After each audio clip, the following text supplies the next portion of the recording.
Homage to the Supreme Teacher, Shakyamuni Buddha. Homage to Manjushri, wisdom and courage. Homage to the kind root guru. The profound Dharma is encountered in 100,000 eons. Now that I see, hear, and uphold it, may I realize the true meaning of the Tathagata. To liberate all sentient beings, please generate the Supreme Bodhicitta. Next, we will discuss the preliminary practices.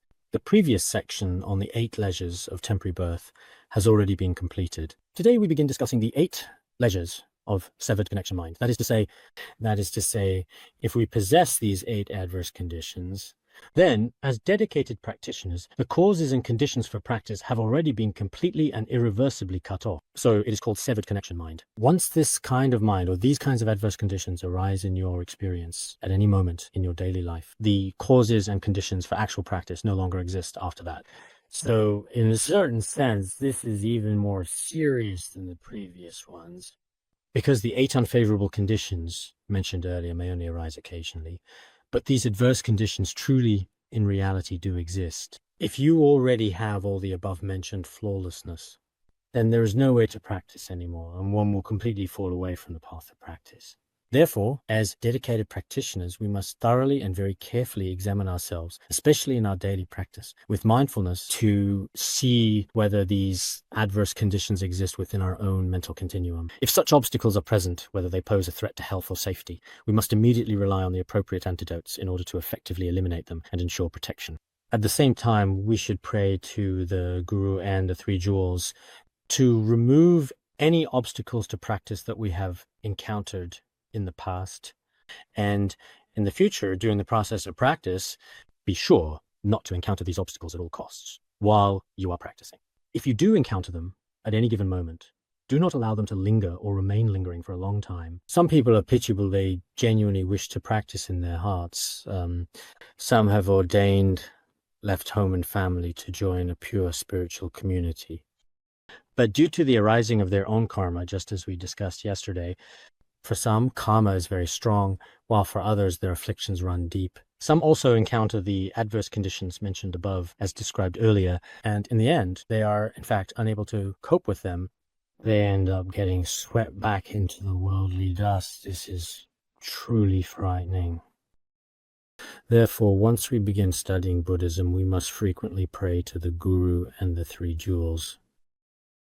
This is absolutely crucial, without a doubt, because sometimes we simply can't face certain things on our own. The power and blessings of the Guru and the 3 jewels are truly inconceivable. Indeed, they are beyond imagination. What we human beings simply cannot handle on our own, the 3 jewels truly and absolutely, genuinely, indeed have the power to triumph over and overcome. Therefore, whether we visit sacred mountains, Dharma centers, or pay respects to gurus, wherever we go in any posture, we should remain in the light of the 3 jewels. This is truly the conduct and behavior of a genuine and sincere practitioner. Indeed, everyone without exception must remember this very well. Next, I will explain the 8 leisures of severed connection mind one by one. First, being bound by this present life, one is tightly bound by worldly possessions, enjoyment, children, relatives, and so on. They work diligently only for the benefit of these things, living distractedly day by day and wasting precious time, and have no time to practice the Dharma. All of the countless sentient beings that are alive and present in the world today, each possessing their own, all accumulating various kinds of wealth and enjoyments for this life, and worry about and are attached to their children and loved ones every day. They are already so closely and tightly bound by these concerns that it becomes difficult for them to act. Every day, they worry and toil for the benefit of these people. I am constantly busy, and it always seems to be this way for me. Every day feels the same, with one task after. All of their precious time is wasted on this, and not truly used for practice. Many people have no freedom. Perhaps in their hearts they still wish to practice, but such thoughts are, more often than not, inevitably influenced and swayed by various unexpected and uncontrollable external circumstances. In short, from childhood all the way to old age, there is no freedom to practice, just as Mifam Rinpoche said. In childhood, one is gently guided and led by caring, supportive parents. In youth, by close and loyal friends. In Old age by children foolish people are never free. I really, truly like this saying. Nowadays, many people in the world are indeed like this, especially in their everyday lives, as we can often observe. When you are just a child, your parents watch over you every day, and your teachers supervise you every day, leaving you with no freedom at all. At that time, you become attached to the wonderful, fascinating toys that children from all over the world truly like. Many people often mistake these illusions for reality, simply because they appear so incredibly convincing. When you are young, your family and your close friends are always, in one way or another, constantly tying you down, holding you back, or keeping you from going wherever you want to go. There is never any freedom at all. Even a moment of freedom to practice is hard to find. After people grow old, in the end, they can only follow their children. There's really absolutely nothing at all that they can do about it. Essentially, in short, your whole life, in almost every conceivable way, is under the control of others. There is no real opportunity to practice. That's why the renowned great spiritual masters and highly accomplished practitioners of the past completely and wholeheartedly gave up absolutely everything in this life and put it all out of their minds. Why? Because if you keep following along with them, going along with them in this life, your own practice will never be accomplished. Especially nowadays, many people are very attached to their own status and emotions. They are very, very attached. Developing such a strong attachment can be very damaging to a person. This kind of attachment often results in significant harm to oneself, affecting both emotional and mental well-being. You cannot practice properly and truthfully, because your mind is always constantly and repeatedly, deeply and thoroughly, inextricably entangled with these things. It is impossible for one heart to be devoted both to transcending the world and to worldly matters. I remember that during the Tang dynasty, there was a rather famous person named Wen Tingyun who said, "Young nobles, do not imitate those who are overly sentimental. Since ancient times, excessive sentimentality has harmed many youths." There is such a saying, which means that young nobles refers to the people around us. In most situations, it is best for you not to become someone who is excessively or overly sentimental, because a strong and persistent attachment to one's own emotions and personal feelings has, ever since ancient times, unfortunately brought significant harm, distress, and suffering to countless young people. Nowadays, especially in large, bustling cities, it is often observed that many people are profoundly attached to their emotions and to physical beauty, as well as appearances in their daily lives. They are obsessed with the 5 desires and 6 sense objects of the external world. Sometimes when we see this, a sense of compassion naturally arises within us. Alas, to be so deeply attached to meaningless, illusory fantasies is truly pitiful. But there's nothing that can be done. Many people, for a number of different reasons, really cannot let go of such emotional attachments or connections. So, in summary, if someone is especially attached to all the fame and material gain in this life, such a person certainly has no opportunity for practice. In fact, many people even lose their lives for the sake of wealth. People die for wealth, just as birds perish for food. People fight and scheme against each other, often ending up battered and bruised, all for the sake of wealth. Even birds, for the sake of something as small as the corpse of a tiny insect, will endlessly quarrel with one another. Many of the goals that people strive for in this world are perhaps, after all, in the end, ultimately meaningless. But there's nothing that can be done those on the outside see clearly, while those involved remain confused. We see these people suffering endlessly and persistently for fleeting fame and profit, tormented by their own trivial, insignificant gains. It truly holds very, very little real meaning, yet despite being surrounded by it every single day, those who live within this environment continue to remain completely unaware of its true nature and significance, which is, without a doubt, a truly pitiful and unfortunate state of existence. So, as has already been said here, if we become attached to this life, will we succeed in practicing the precious teachings so hard to encounter as humans? It's hard to say. Therefore, as monastics, as practitioners, the first and foremost thing we should consider is whether we have truly seen through this life. Why is it necessary to practice mind training? In many teachings, especially those centered on opening the door to mind training, it is said that the first thing is to see through this worldly life. The main reason for seeing through this life is as follows. If a person can see through everything in this life, whether they are a layperson or a monastic, their practice is, in most cases, likely to succeed. But if you are deeply and emotionally attached to all the various matters and concerns of this world, even the smallest things, then you will likely encounter difficulties. No matter how much fame you have or how good your practice appears on the surface, in the end, you may not actually gain much from it in the end, really. Therefore, every practitioner should, in their daily practice, turn inward and examine their own mind with honesty and mindfulness. Next, the second point is, in particular, regarding having a bad character. It is worth mentioning that this is important. A person with an evil temperament does not possess even a sesame seed's worth of good character. No matter what they do, they never seem to make any real progress at all. There are some people in this world whose character, unfortunately, is truly, deeply, and undeniably terrible. You could say that, in fact, they really don't even have the slightest trace, not even a hint, of a genuinely kind character. This person is extremely bad, what you would call utterly rotten.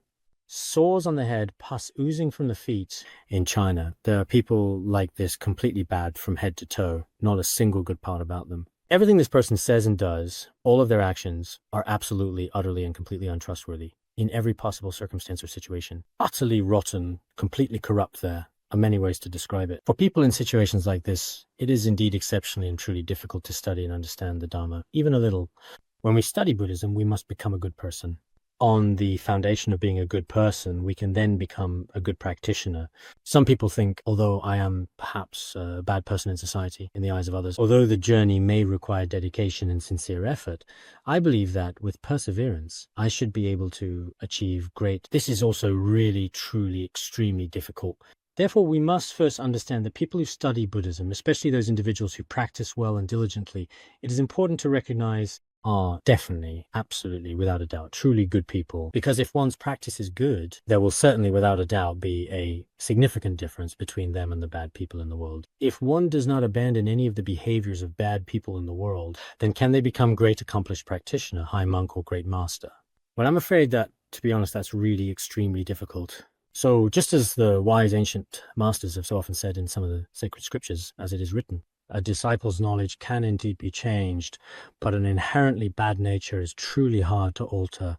When a disciple first starts out, especially in the very beginning of their journey, at this early stage, they may not be very wise, lacking education and being rather dull-witted. The teacher can supervise them with a whip in hand, urging them on, and gradually, little by little, help them learn. And in the end, after learning from their experiences and reflecting on their actions, they can become very wise individuals.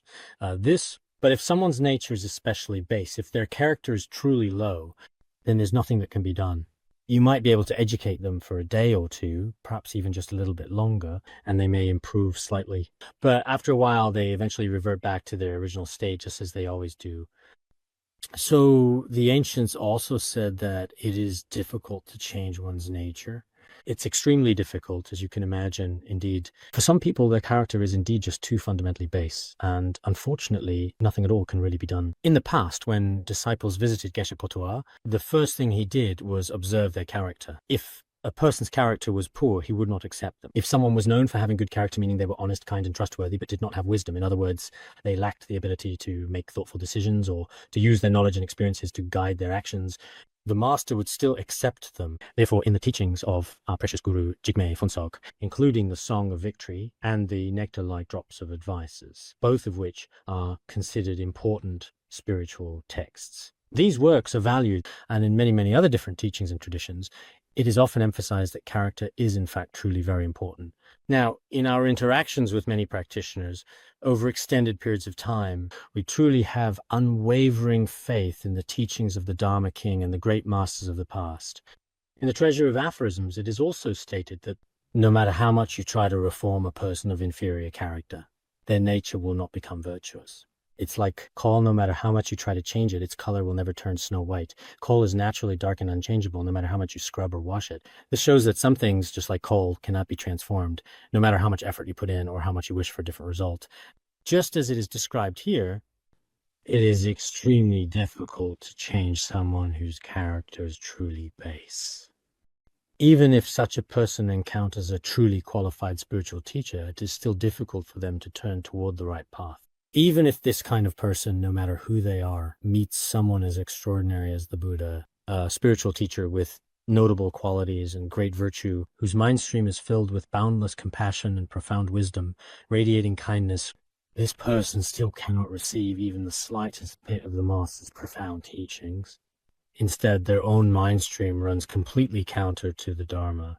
Therefore, Such a person can also, indeed, be said to have been reborn in a place without any leisure at all. They also have no opportunity to practice, which means they cannot reinforce what they have learned or improve their skills through real experience.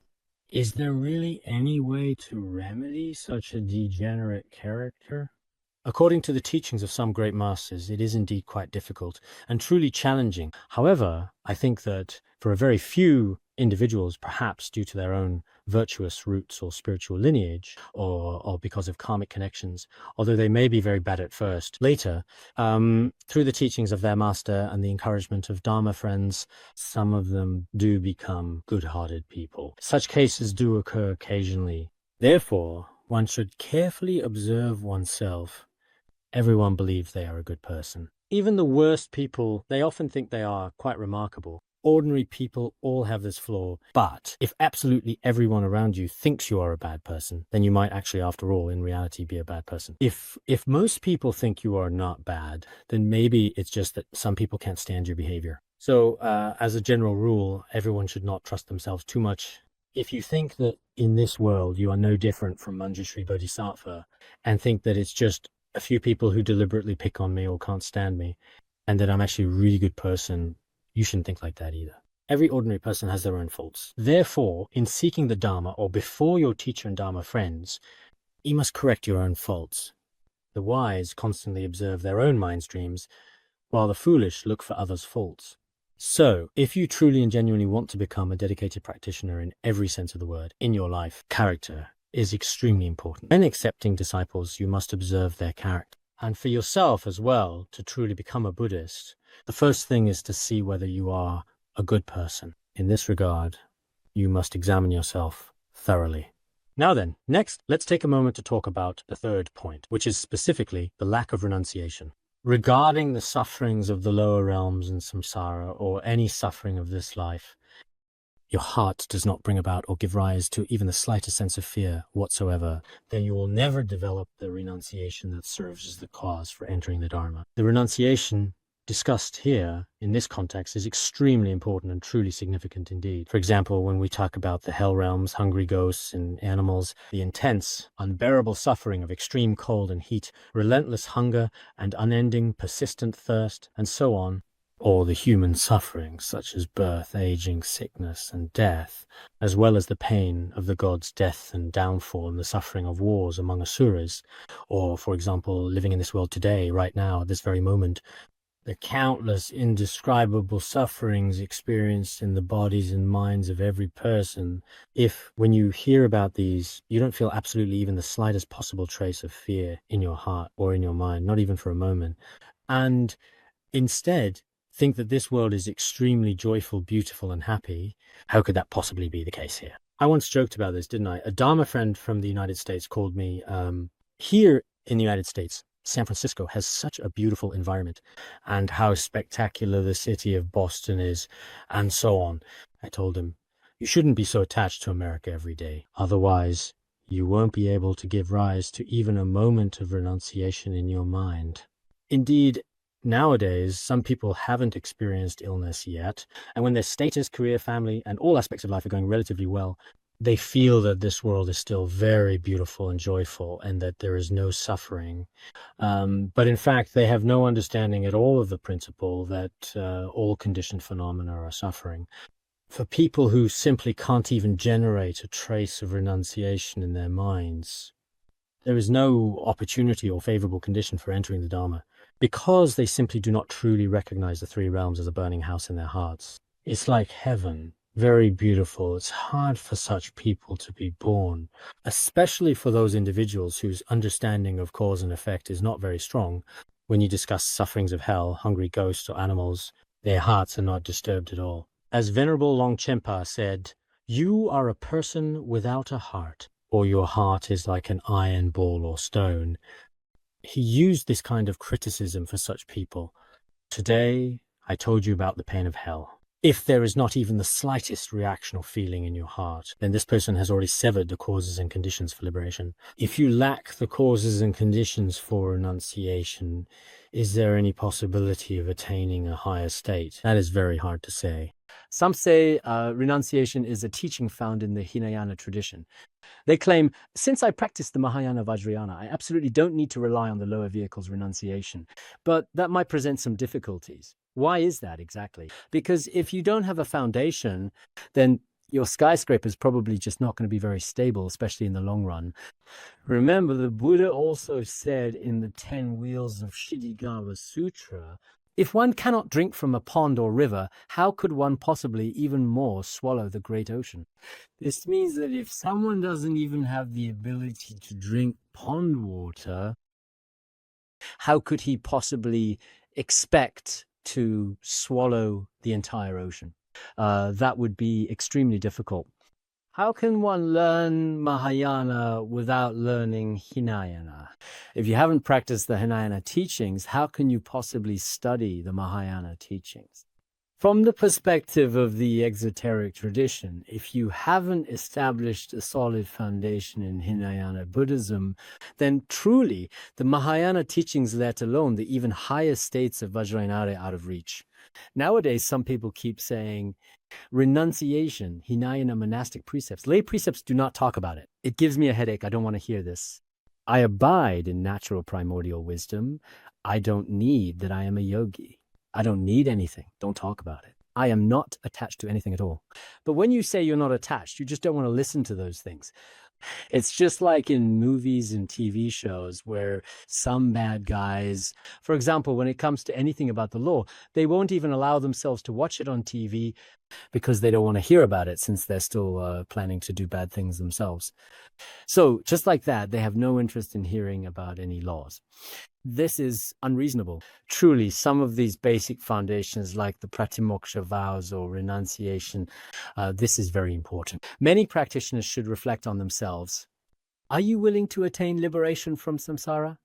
If you don't even have the intention for liberation, then honestly, you still haven't figured out the right direction for your Dharma practice. But many people in big cities, indeed, as mentioned earlier, many people are attached to this present life.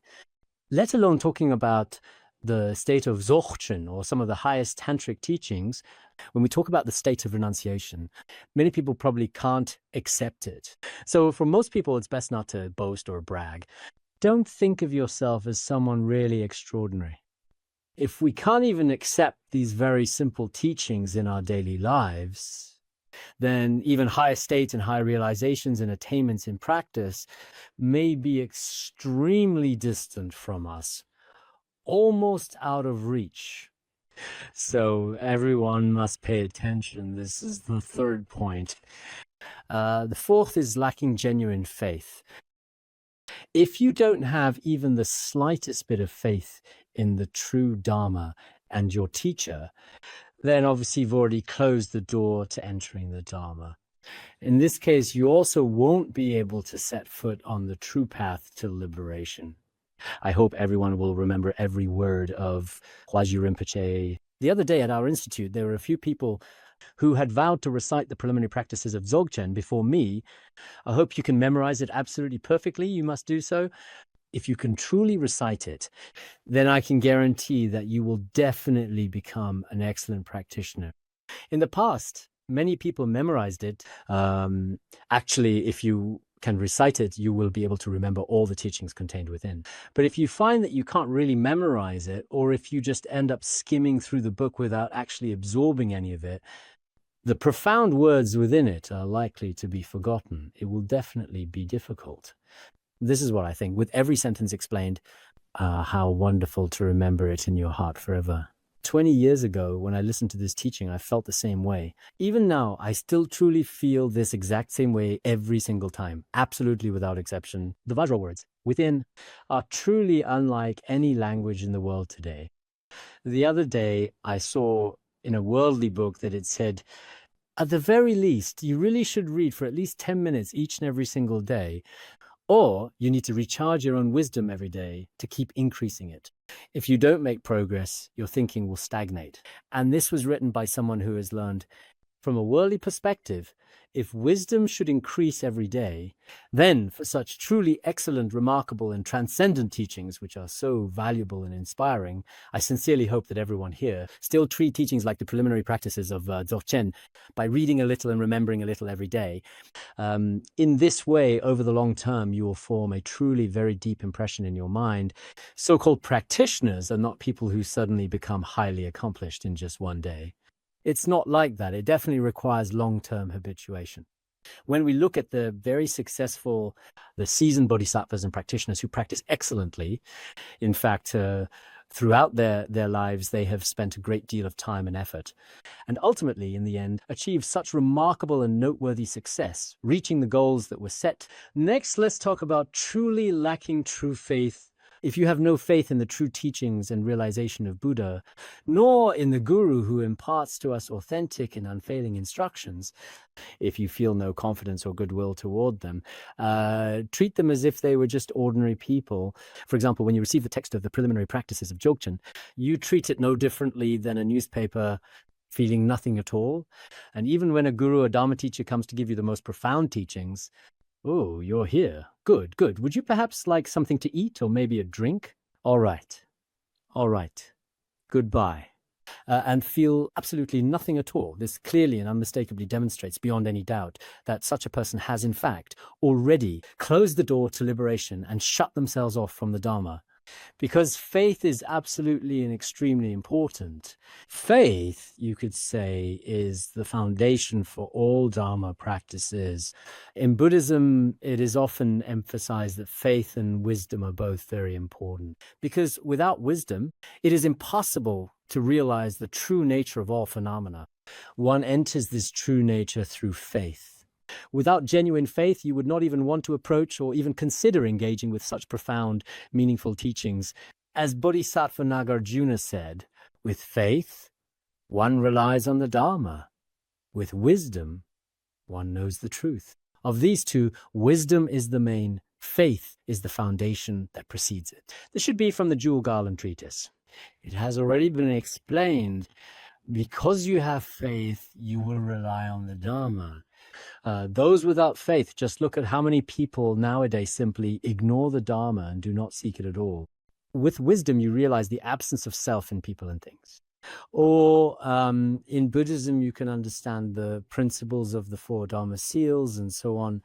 When we look at wisdom and faith, it is wisdom that is generally regarded as the primary factor. Why is that? Because wisdom allows you to fully comprehend and truly understand the genuine and profound nature of all phenomena, both the conventional and the ultimate truths.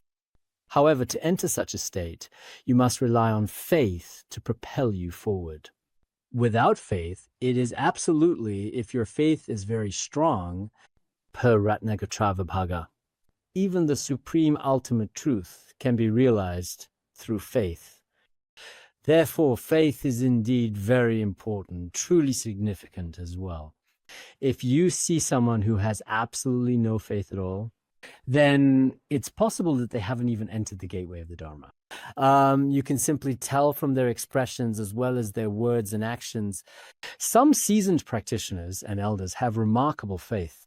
Although their wisdom in understanding all phenomena may not be fully developed, if they possess faith, they will never turn away or distance themselves, not even for a single moment, from the radiant guiding light of the Dharma. Some people have wisdom, but if they lack faith, they will definitely leave. For example, if someone truly has faith in a teacher, such as a mentor, they were right there by the teacher's side 5 years ago, and 10 years later, because of their faith in the teacher, they are still in the teacher's presence. Every day, sometimes you receive praise, sometimes you face criticism, but regardless of these ups and downs, you still manage to get by each day.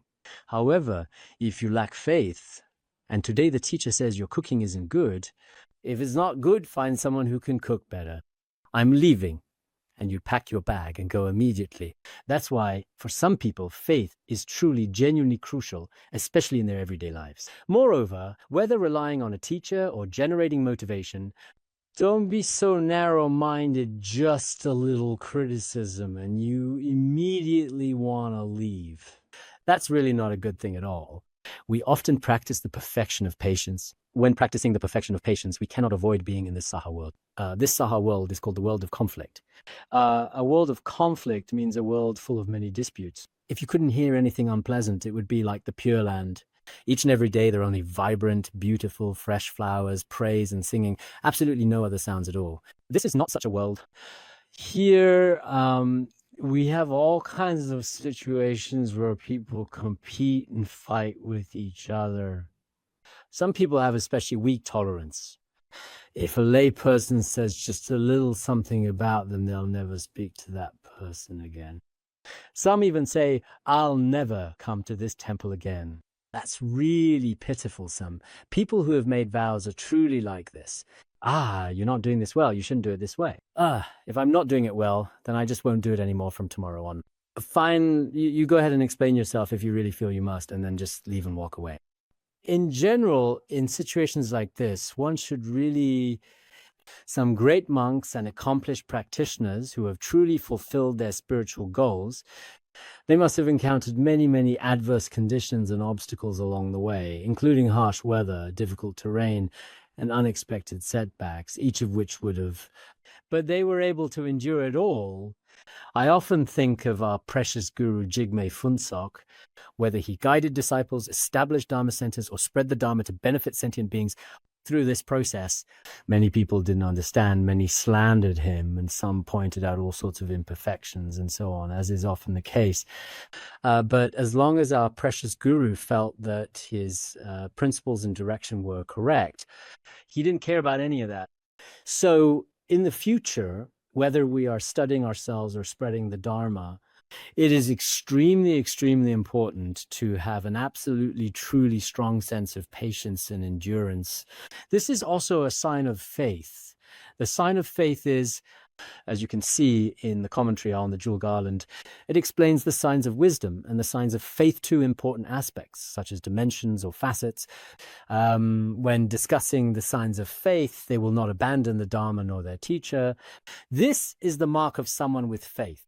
So, for those who have faith, it is best not to leave your teacher, nor should you abandon the Dharma, if you study this Dharma.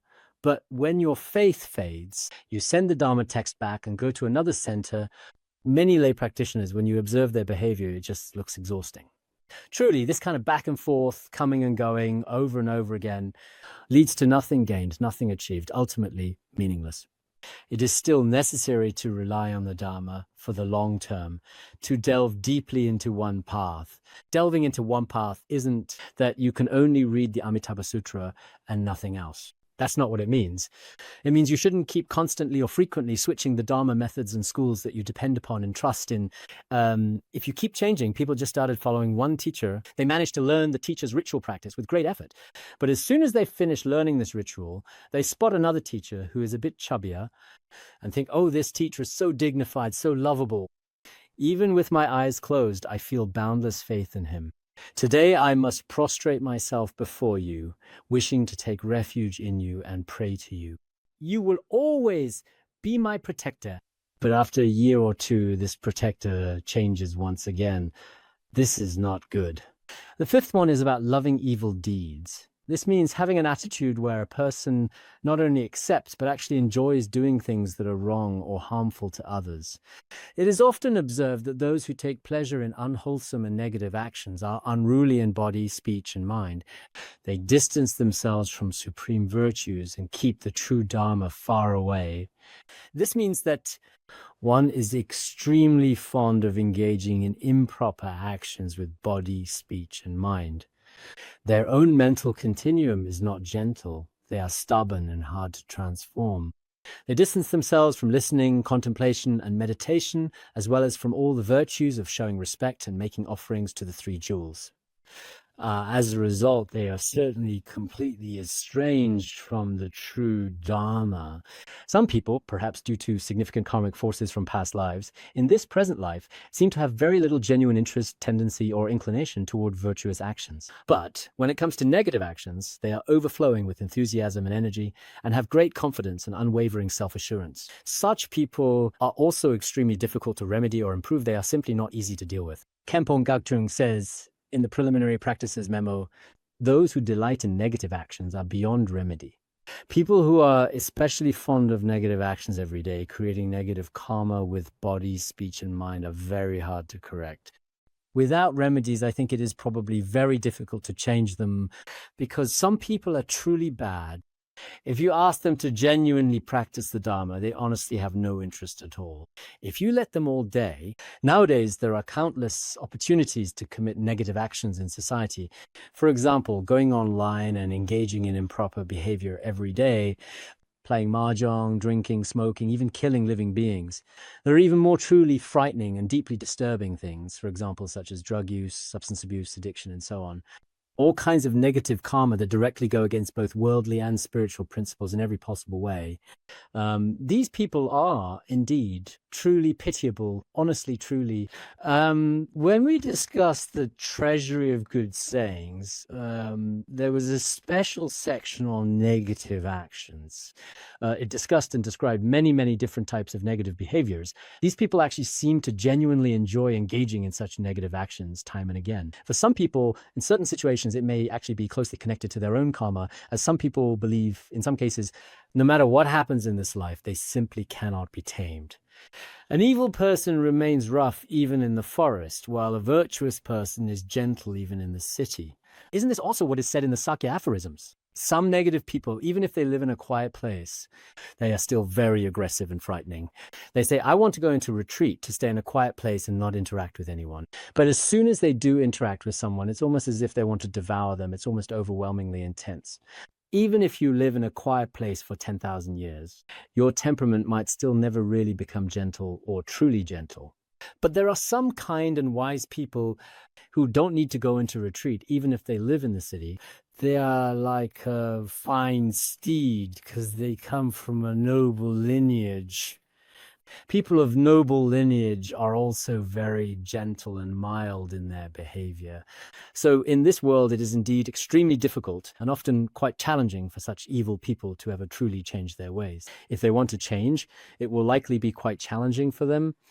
Some people really, truly, indeed, it seems, appear to lack any genuine virtuous roots. When it comes to all kinds of evil and wrongdoing, they are capable, interested, and even delighted in every sense of the word. But when it comes to virtuous deeds, they have not the slightest aspiration. According to Maitreya Bodhisattva's Ornament of the Sutras, those who have severed their connection to liberation always engage in evil deeds and thoroughly, completely cut off all virtuous actions. They have no connection to liberation, and even the causes for virtue are absent. This means that people who are intent on committing evil and delight in wrongdoing have entirely severed all connections to virtuous deeds, that is, to the causes of goodness, and they have no connection to liberation at all. They don't have any cause for virtuous actions. Later, Mipham Rinpoche explained this. The liberation of good Dharma has no cause or condition. It's simply using a negative expression to really describe such a person, meaning they are far from liberation. It does not mean that they can never attain liberation. If that was the case, it implies they lack Buddha nature, which would be a fault. So for such people, even if countless Buddhas or spiritual teachers were to appear right before their very eyes, saving them is difficult. This is the explanation from that perspective. Therefore, how should we counteract this kind of person? We should consider, is there perhaps in any way any kind of remedial measure or solution available for those individuals who truly delight in committing acts of evil and wrongdoing? Khenpo Sodargye says there is no remedy. I also, to be honest, can't think of the best way to counteract it at this point in time. People who love playing mahjong, watching TV, right? And those who are glued to their phones every day, as well as those who engage in many illegal activities, these people are very hard to remedy. Truly, sometimes even if you talk to them, there's nothing you can do.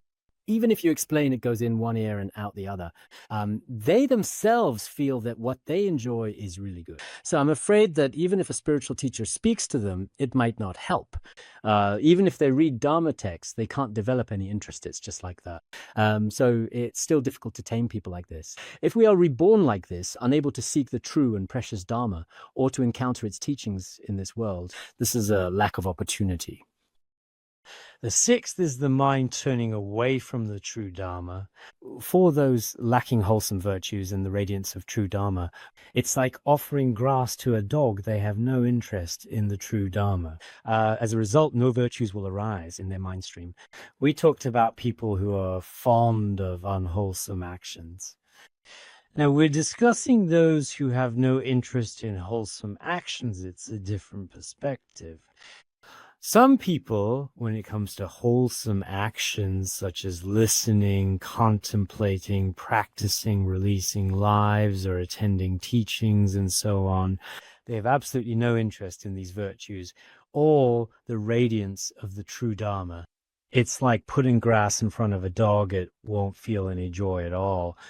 But if we put grass in front of a yak, it will be delighted. Whereas if you put grass in front of a dog, it simply feels nothing at all. Or, as we often say, if you put bones in front of a yak, it will have absolutely no interest, just the same. So when it comes to the true Dharma, whether it's the scriptures themselves or the profound teachings imparted by the master, they feel utterly uninterested. You can observe this among some people in daily life. Of course, we're not talking about those who don't believe in Buddhism for now. Among Buddhists, there are people like this. For example, when some people come across a Dharma text, they are overjoyed, as if they had obtained a wish-fulfilling jewel. You can even see it on their faces when they receive a Dharma text. Just leave it here. It's okay. I really don't feel anything. People like this are unable to give rise to any merit within their own mind streams. Even if they live for 100 years, it is very likely that truly genuine wisdom and faith will never arise in them. As it says within the Dhammapada, if a person happens to live for a full 100 years but is still deceitful and completely lacks true wisdom, it is better to live a single day wholeheartedly learning true wisdom. This means that even if some people live for 100 years, because of their wrong views and hypocritical behavior, they never develop genuine wisdom. Because every day they sustain themselves through wrong livelihood, engaging in actions not in accordance with the Dharma. Such a person is truly not as good as someone who lives for just one day, but is able to receive genuine, true wisdom. To wholeheartedly accept even just a small amount of true wisdom is of truly great significance. Although people appear outwardly to have lived a long life, but if they spend each day in a muddled, confused state, then every day is, in effect, essentially meaningless. This is very common in society. Just think about how many people around us are like this. Sometimes when I see these people, honestly, how should I put it?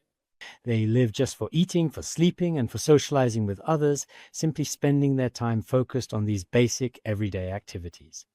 They continuously cycle in samsara, being born and dying again and again. This constant cycle just goes on, never really stopping, yet they have no idea, no conscious awareness of it at all. It's absolutely, truly pitiful. If you understand Buddha's principles, think about it. There are many people like this. If we are exactly the same as these people, this means our minds have strayed from the Dharma and we have no opportunity to practice. Even if you do practice, no real merit will arise in your heart, because all merit and all realizations are attained through your faith and your sense of reverence. This is very important. For example, when you seek Vajrayana teachings today, if you truly feel that Vajrayana is the subtle essence taught by all Buddhas and Bodhisattvas, and you see how rare and precious this is, holding reverence in your heart, then with the blessings of the lineage masters, your own mind stream will also be transformed. But if you see it as just some ordinary teaching I'm afraid you won't gain anything, not to mention the authentic Dharma. Even in worldly matters, when you attend a meeting or join a training session, if you have no interest at all in the knowledge the teacher is sharing, then you're probably just passing the time and you really won't gain anything meaningful from it. Therefore, we must first examine our own minds. If you find that your faith in the Dharma is not strong, you must do everything you can to develop an interest in the qualities of the Buddhas, Bodhisattvas, and your teacher. If you can't generate interest, even just feeling that the Dharma is something remarkable is also acceptable. A few days ago, a lay practitioner said to me, "I can't seem to develop faith in Vajrayana teachings right now. What should I do?" I said, why don't you take a look at the secret story just for a moment? In the collection of Sacred Conduct, there are miraculous stories of Vajrayana. Also, if you are interested, read Deshan Rampa's A Pilgrimage to Guru Rinpoche's Pure Land. Afterwards, a few of them read these and said, wow, these masters are truly remarkable, really extraordinary. I said, if you genuinely feel in your heart, this is truly remarkable, this is a kind of faith in Vajrayana, and the Vajrayana masters, as long as you're not pretending, if you truly feel that this master is extraordinary and this Dharma is extraordinary, that is a sign of faith, and gradually your own realization will begin to emerge. So now, when some people can't develop faith in the merits of the Dharma, they should read the biographies of the masters and observe the conduct of the great elders and accomplished practitioners. You will develop a sense of admiration. At that moment, your mindset will be different from before. Otherwise, if you watch TV or read newspapers, all you see are chaos and mess every day.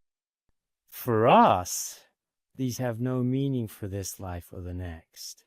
Next, let's discuss the seventh issue, violating the precepts.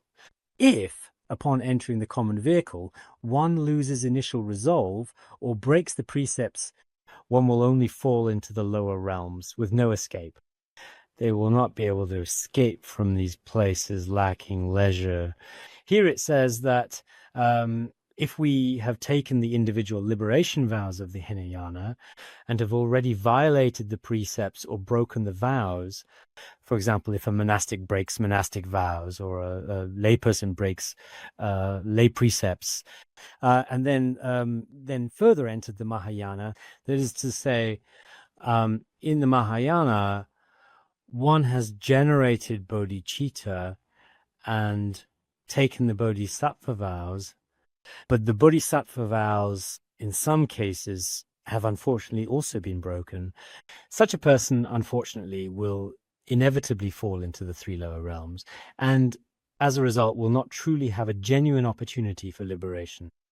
So this is also considered a place lacking leisure in the 50 verses for novices. Breaking the precepts inevitably brings suffering in one's life, and also seriously obstructs the attainment of Buddhahood. Many people here frequently recite that it is said those who break the precepts will suffer both in this life and in the next, because breaking the precepts creates certain serious and significant obstacles to attaining Buddhahood in the future. So, first of all, in your own continuum, I encourage you to thoughtfully observe at least one precept, if you will. This is extremely important.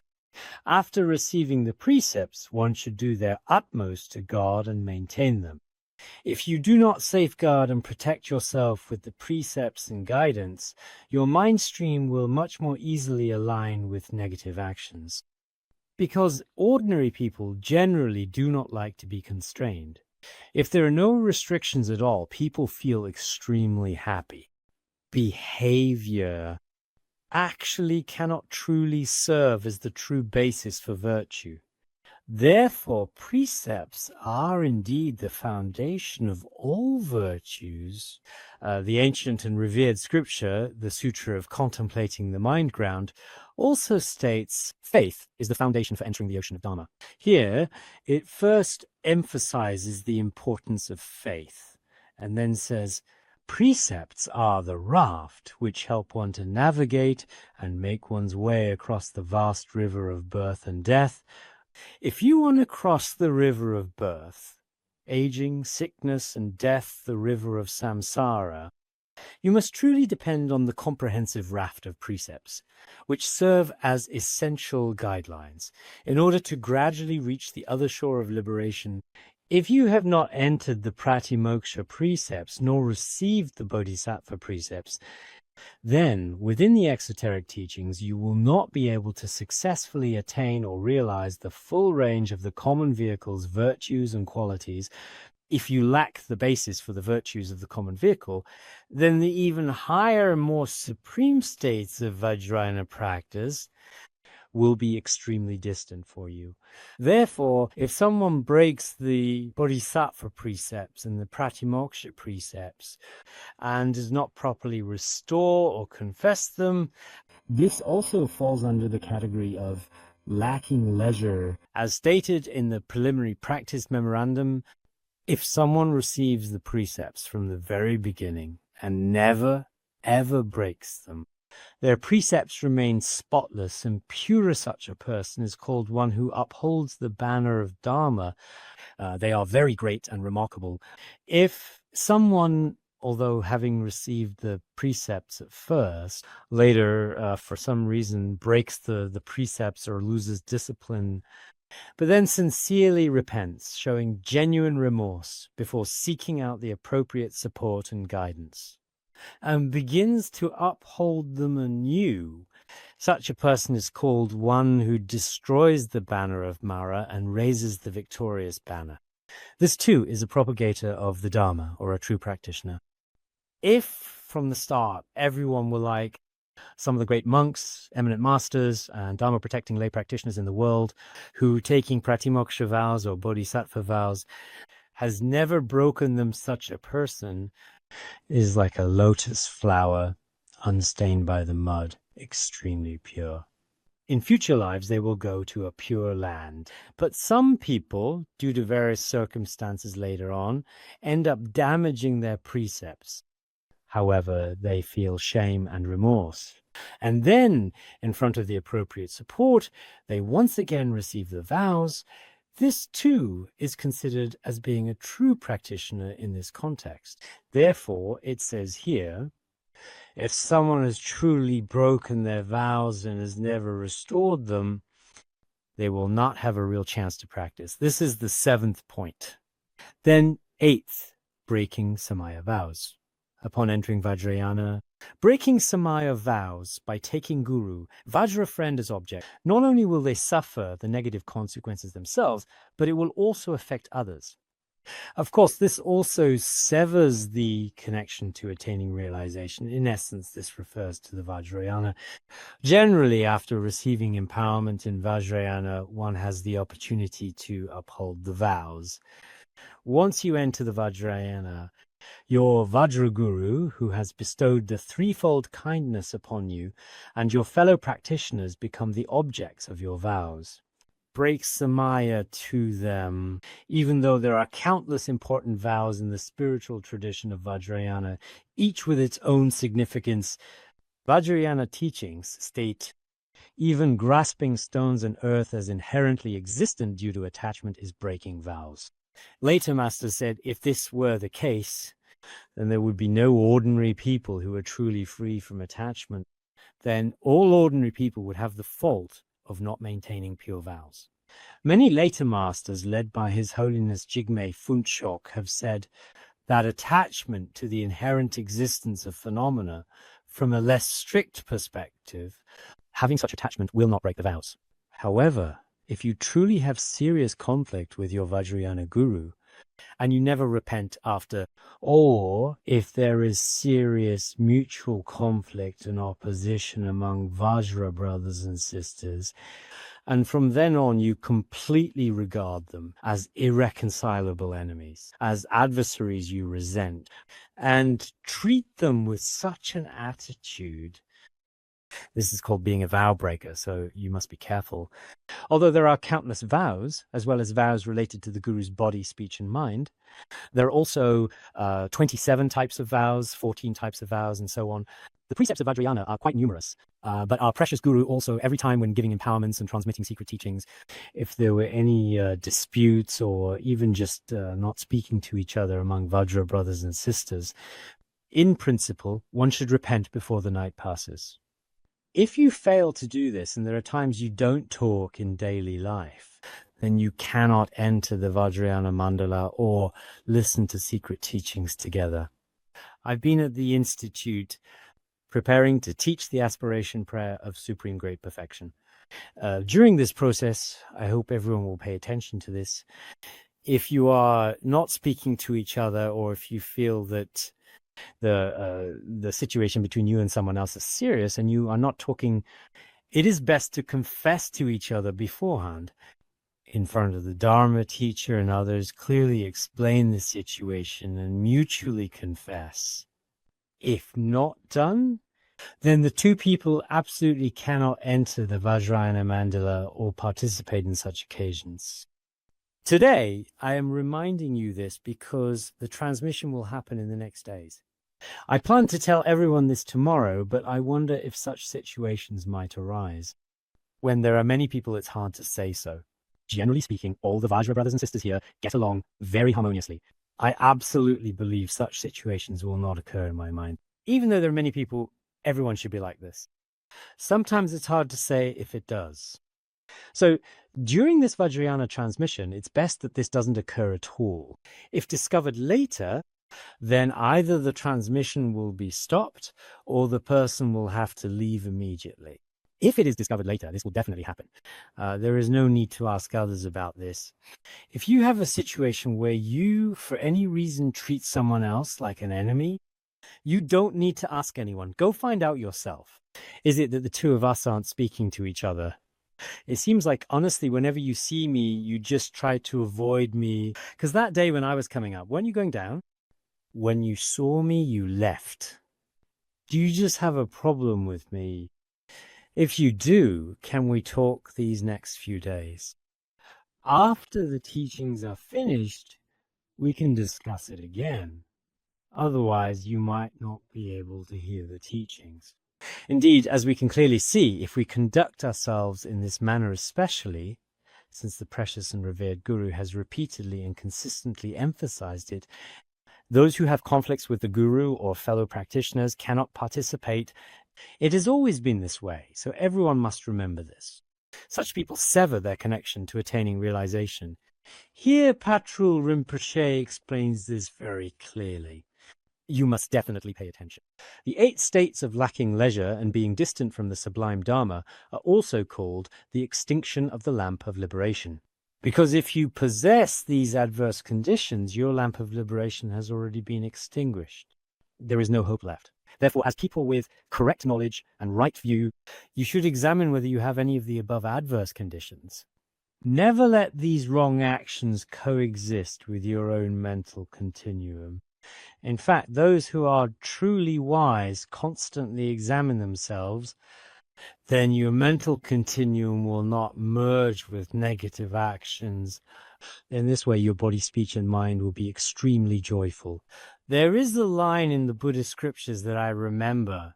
Do not follow wrong deeds. In walking, standing, sitting, and lying down, you will be at ease and free from harm in every lifetime. What does this mean? It means you must never let your mental continuum coexist with wrong or negative actions. If you do so, all your actions walking, standing, sitting, and lying down will be joyful. Not only will you be happy in this life, however, in every single future lifetime that may come, you can be completely assured that there will never be any hidden dangers, unexpected problems, or faults of any kind whatsoever. Everything will remain entirely safe, secure, and free from any possible issues or risks. Also, please keep in mind and remember that as it is stated in the Lotus Sutra, which is one of the most important and revered Buddhist scriptures, it says, "Peaceful and secure through the long, tranquil night, gently providing abundant and lasting benefit." This means that If someone observes the three gates and practices diligently, then even through the long, dark, and lonely night, they will have no fear or dread, living with truly great happiness and deeply gaining boundless benefit. Therefore, if the Dharma truly resonates with the nature of your mind, you will be happy in this very life, and in daily life you will have no worries. For those who practice well, even their appearance and the tone of their voice are free from worry in all aspects and very joyful. On the other hand, those who do not practice, or whose practice is poor, always seem impatient or have a sense of pain, sorrow, or sadness deep within their hearts. We should always let the nectar of the Buddha's great compassion and profound teachings fully resonate with our own hearts, and then live a life that is truly, deeply meaningful and fulfilling, joyful, happy, and content, and at ease. Good. We'll stop here.